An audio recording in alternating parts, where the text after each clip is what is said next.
This evening I'm going to invite another absent guest to my program.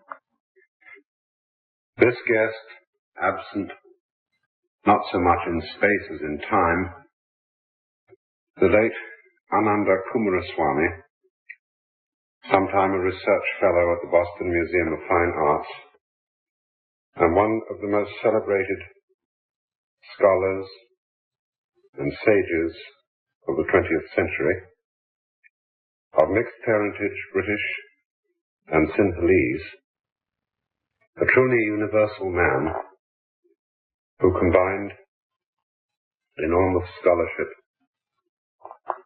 artistic sensibility, philosophical insight, and practical dexterity, both as a great gardener and a marvelous fisherman. This is his essay entitled Sahaja, approximately translatable as spontaneity. The last achievement of all thought is a recognition of the identity of spirit and matter, subject and object. And this reunion is the marriage of heaven and hell, the reaching out of a contracted universe towards its freedom in response to the love of eternity for the productions of time. There is then no sacred or profane, spiritual or sensual, but everything that lives is pure and void. This very world of birth and death is also the great abyss. In India, we could not escape that sexual love has a deep and spiritual significance. There is nothing in which we can better compare the mystic union of the finite with its infinite ambient. That one experience which proves itself and is the only ground of faith, than the self-oblivion of earthly lovers locked in each other's arms, where each is both. Physical proximity, contact and interpenetration are the expressions of love only because love is the recognition of identity. These two are one flesh because they have remembered their unity of spirit. This is, moreover, a fuller identity than the mere sympathy of two individuals. And each, as individual, has now no more significance for the other than the gates of heaven for one who stands within. It is like an algebraic equation where the equation is the only truth and the terms may stand for anything. The least intrusion of the ego, however, involves a return to the illusion of duality. This vision of the beloved has no necessary relation to empirical reality. The beloved may be in every ethical sense of the word unworthy, and the consequences of this may be socially or ethically disastrous. But nevertheless, the eye of love perceives her divine perfection and infinity, and is not deceived. That one is chosen by the other is therefore no occasion of pride, for the same perfection and infinity are present in every grain of sand, and in the raindrop as much as in the sea. Through such a relationship, however, and to reach a goal, to really progress and not merely to achieve an intimation, for this it is necessary that both the lover and the beloved should be of one and the same spiritual age and of the same moral fibre.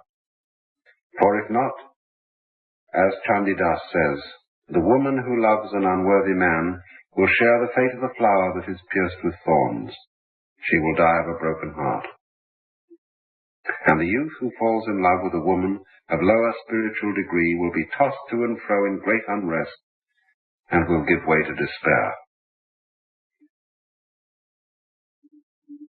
Because the stages of human love reflect the stations of spiritual evolution, it is said that the relationship of hero and heroine reveals an esoteric meaning, and this truth has been made the basis of the well-known allegories of Radha and Krishna which are the dominant motif of medieval Hinduism. Here, illicit love becomes the very type of salvation. For in India, where social convention is so strict, such a love involves the surrender of all that the world values, and sometimes of life itself. When Krishna receives the milkmaids and tells them he owes a debt that can never be paid, it is because they have come to him, like the Vairagi who has renounced his home. Neither their duties nor their great possessions hindered them from taking the way of Mary. The great seducer makes them his own. All this is an allegory, the reflection of reality in the mirror of illusion. This reality is the inner life where Lord, the milkmaids are the souls of men, and Vrindavan, the field of consciousness. The relation of the milkmaids with the divine herdsman is not in any sense a model intended to be realized in human relationships, and the literature contains explicit warnings against any such confusion of planes. The interpretation of this mystery, however, is so well known as to need no elaboration. But there is a related cult which is called Sahaja, which constitutes a practical discipline, a rule, and what we have to speak of here concerns this more difficult and less familiar teaching. In Sahaja, the adoration of young and beautiful girls was made the path of spiritual evolution and ultimate emancipation. By this adoration we must understand not merely ritual worship, but also romantic love. This doctrine seems to have originated with the later Tantric Buddhists. Kanu Bhatta, already in the 10th century, wrote Sahaja love songs in Bengal. The classic exponent, however, is Chandidas, who lived in the 14th century. Many other poets wrote in the same sense. Chandidas himself was called a madman, a term in Bengali which signifies a man of eccentric ideas who nevertheless endears himself to everyone. He was a Brahmin and a priest of the temple of Vashuli Devi near Bolpur. One day he was walking on the river bank where some women were washing clothes. By chance, there was a young girl who saw me. She raised her eyes to his. There was a meeting of Dante and Beatrice. From this time on, Chandidas was filled with love. Rami was very beautiful, but in Hindu society, what can a washerwoman be to a Brahmin? She could only take the dust off his feet. He, however, openly avowed his love in his songs and neglected his priestly duties. He would fall into a dream whenever he was reminded of her. The love songs of Chandidas were more like hymns of devotion. I have taken refuge at your feet, my beloved. When I do not see you, my mind has no rest. You are to me as a parent to a helpless child. You are the goddess herself, the garland about my neck, my very universe. All is darkness without you. You are the meaning of my prayers. I cannot forget your grace and your charm, and yet there is no desire in my heart. Chandidas was excommunicated, for he had affronted the whole Orthodox community. By the good offices of his brother, he was once on the point of being taken back into society on condition of renouncing Rami forever. But when she was told of this, she went and stood before him at the place of the reunion. Never before had she looked upon his face so publicly. Then he forgot every promise of reformation and bowed before her with joined hands as a priest approaches his household goddess. It is said that a divine vision was vouchsafed to certain of the Brahmans there present, for Rami was so transfigured that she seemed to be the mother of the universe herself, the goddess. That is to say that for them, as for Chandidas himself, the doors of perception were cleansed, and they too saw her divine perfection. But the rest of them saw only the washerwoman, and Chandidas remained an outcast. He has explained in his songs what he means by sahaja. The lovers must refuse each other nothing, yet never fall. Inwardly, he says of the woman, she will sacrifice all for her love, but outwardly she will appear indifferent. This secret love must find expression in secret, but she must not yield to desire. She must cast herself freely into the sea of contempt, and yet she must never actually drink of the forbidden waters. She must not be shaken by pleasure or pain. Of the man, he says that to be a true lover, he must be able to make a frog dance in the mouth of a snake, or to bind an elephant with a spider's web. That is to say, that although he plays with the most dangerous passions, he must not be carried away. In his restraint, or rather, in the temper that makes it possible, lies his salvation. Hear me, says Chandidas, to attain salvation through the love of woman, make your body like a dry stick. For he that pervades the universe, seen of none, can only be found by one who knows the secret of love. It is not surprising if he adds that one such is hardly to be found in a million. The doctrine of romantic love is by no means unique. We meet with it also at the summit levels of European culture in the 13th century. And so far as love is concerned, says a modern Russian, Kuprin, I tell you that even this has its peaks, which only one out of millions is able to climb. Before attempting to understand the practice of sahaja, we must define the significance of the desired salvation, the spiritual freedom, moksha, which is called the ultimate purpose, the only true meaning of life, and by hypothesis, the highest good and perfection of our nature. It is a release from the ego and from becoming. It is the realization of self and of entity, when nothing of ourself is left in us. This perfect state must be one without desire, because desire implies a lack. Whatever action the Jivan Mukta, or spiritual free man, performs, must therefore be of the nature of manifestation, and will be without purpose or intention.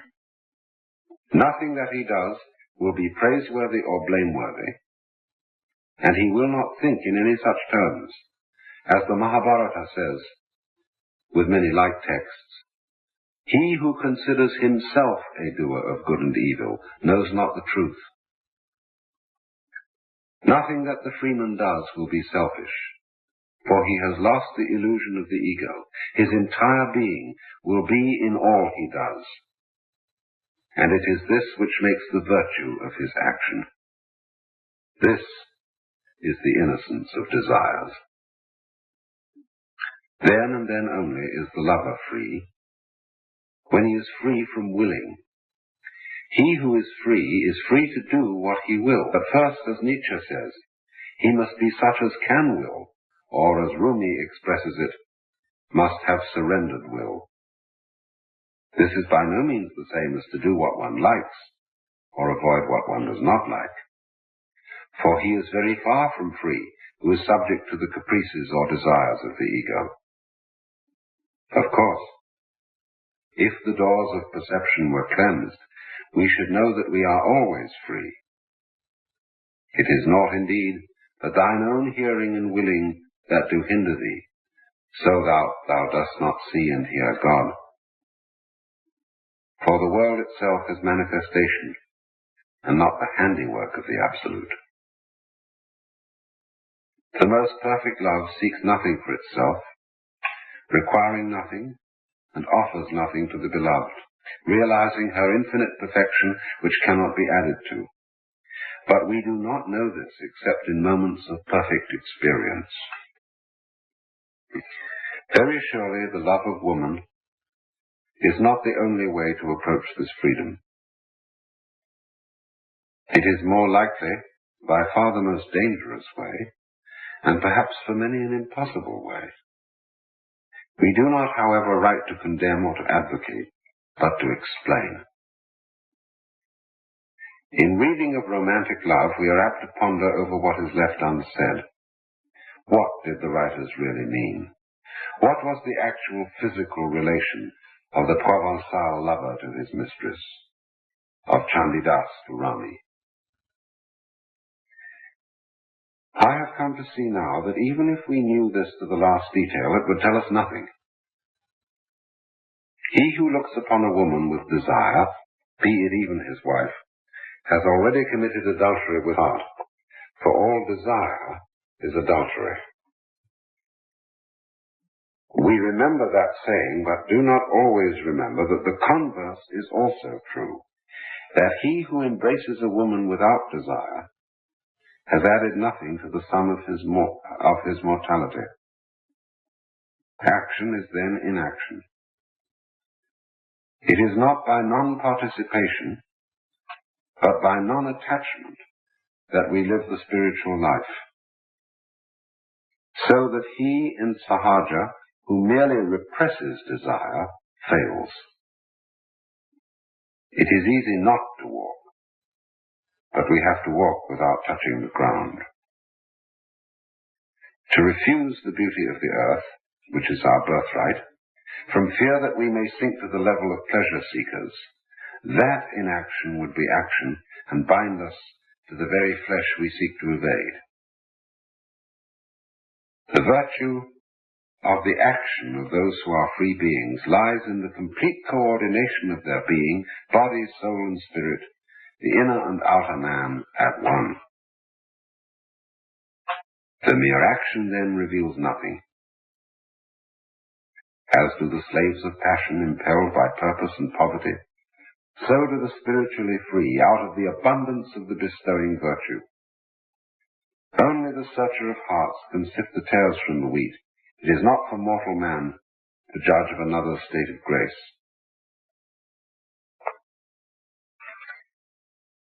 When we say that the Indian culture is spiritual, we do not mean that it is not sensuous. It is perhaps more sensuous than has ever been realized, because a sensuousness such as this, which can cut 360 kinds of the fine emotions of a lover's heart, and pause to count the patterns gentle teeth may leave on the tender skin of the beloved, or to decorate her breasts with painted flowers of sandal paste, and carries perfect sweetness through the most erotic art, is inconceivable to those who are merely sensual, or by a superhuman effort are merely self-controlled. The Indian temperament makes it possible to speak of abstract things, même entre les baisers, even between kisses. For this to be possible demands a profound culture of the sexual relationship, something altogether different from the innocence of Western girlhood and the brutal violence of the first night and the married orgy. The mere understanding of what is meant by sahaja demands at least a racial, if not an individual, education in love, an education related to athletics and dancing, music and hygiene. The sexual relation in itself must not be so rare or so exciting as to intoxicate. One should enjoy a woman as one enjoys any other living thing, any forest, flower, or mountain that reveals itself to those who are patient. One should not be forced to the act of love by a merely physical tension. Minutes suffice for that, but hours are needed for the perfect ritual. What the lover seeks should be the full response, and not his mere pleasure. And by this I do not mean anything so sentimental as forbearance or self-sacrifice. but what him most. Under these conditions, violence has no attractions. In Arabia, Burton tells us, the Muslims respected even their slaves, and it was pundona, a point of honor, that a slave, like any other woman, must be wooed. Lafcadio Hearn has pointed out the enormous degree to which modern European literature is permeated with the idea of love. This is, however, as nothing compared with what we find in the Vaishnava literature of Hindustan. There, however, there is always interpretation. In European romantic literature, there is rarely anything better than description. That should be only a passing phase, for the real tendency of Western sexual freedom is certainly idealistic, and its forms are destined to be developed until the spiritual significance of love is made clear. Under the sway of modern hedonism, where nothing is accepted as an end and everything is a means to something else, the preconditions for understanding Sahaja scarcely exist.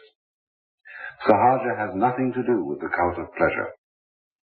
It is a doctrine of the Tao and a path of non-pursuit. All that is best for us comes of itself into our hands, but if we strive to overtake it, it perpetually eludes us. In the passionless, spontaneous relation of Sahaja, are we to suppose that children are ever to be begotten? Certainly not of necessity. It is true, at many times it was considered right for the hermit who has renounced the world and the flesh to grant the request of a woman who comes to him of her own will and desires a child. But this is quite another matter, and incidentally a wise eugenic disposition, removing an objection to monasticism which some have found in its sterilization of the best blood. The Sahaja relation, on the contrary, is an end in itself and cannot be associated with social and eugenic ideas. Those who are capable of such love must certainly stand on the plane of the men of old, who did not long for descendants and said, "Why should we long for descendants, we whose self is the universe? For longing for children is longing for possessions, and longing for possessions is longing for the world. One, like the other, is merely longing." We cannot admit such a longing in Sahaja. It is, however, just possible that such a relation as this might be employed by the powers for the birth of an avatar. And in such case, we should understand what was meant by immaculate conception and virgin birth. She being virgin, who has never been moved by desire. The Sahaja relation is incommensurable with marriage, categorically regarded as a contract. Inasmuch as this relation is undertaken for an end, the definite purpose of fulfilling social and religious duties, and in particular of paying the debt to the ancestors by begetting children. Those whose view of life is exclusively ethical will hold that sexual intimacy must be sanctified, justified, or expiated by at least the wish to beget and subsequent responsibilities of parenthood. There is indeed something inappropriate in the position of those who pursue the pleasures of life as such and evade by artificial means their natural fruit.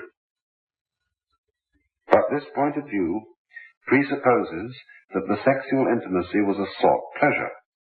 What we have discussed is something quite other than this, and without an element of seeking.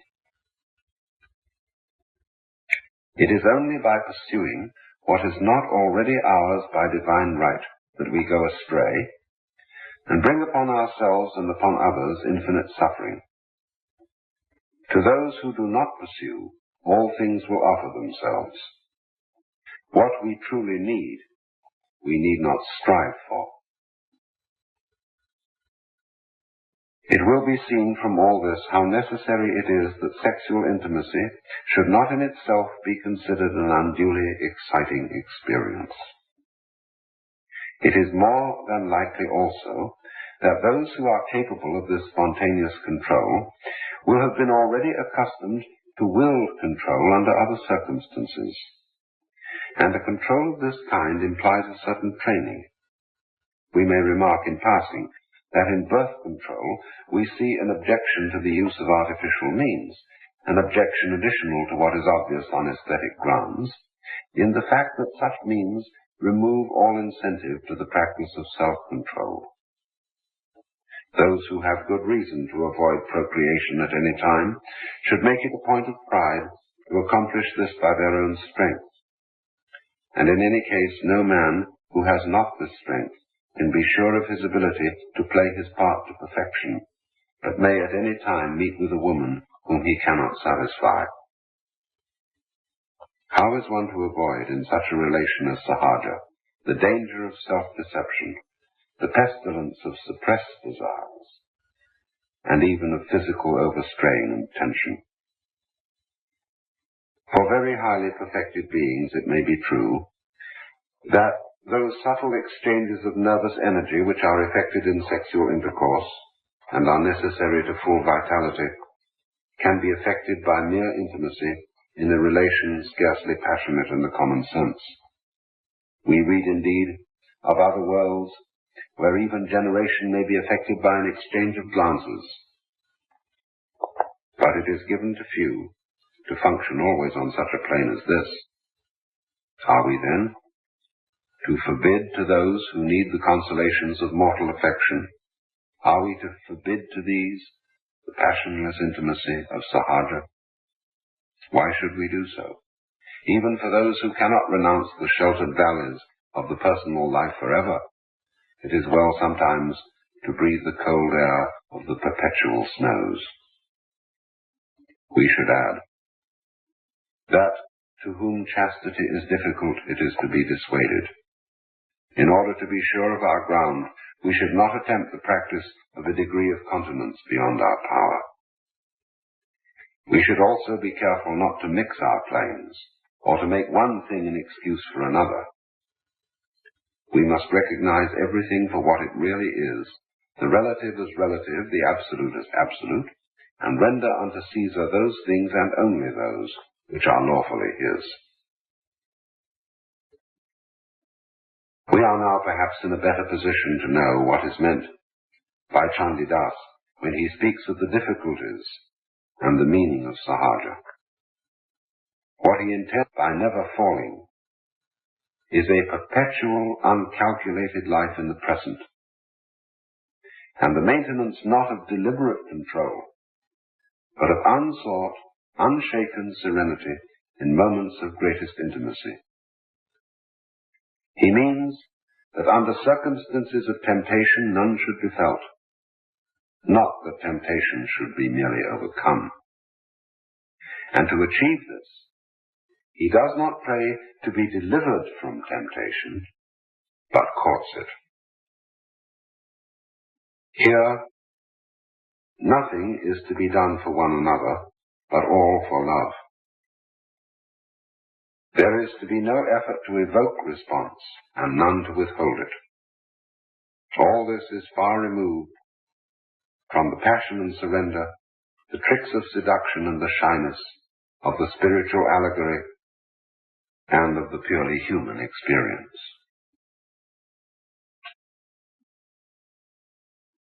My absent guest tonight was Ananda Kumaraswamy, and I've been reading to you from his essay, Sahaja, the Sanskrit word approximately translatable as spontaneity.